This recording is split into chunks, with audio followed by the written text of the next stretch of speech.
Здравейте, потребители на VBOX! Аз съм Dark Donald 961 и това е 11-ти епизод на How To.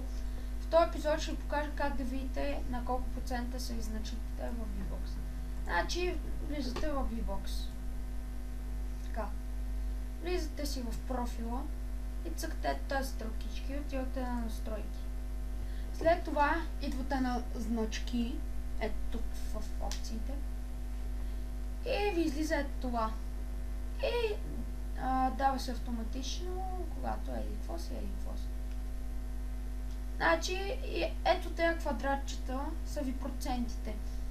Всяка значка има 1, 2, 3, 4, 5, 6, 7, 10%. Мене кола ми е на 10, това ми е на 5, това ми е на 0, на 0, на 0, това ми е на 1%. И да, така, това исках да ви покажа. Влизайте в CodeCrad. Серверът стана доста популярен и смениха доста плагините, така че има Residence, всичко чао. I like to move it, move it. I like to move it, move it. I like to move it.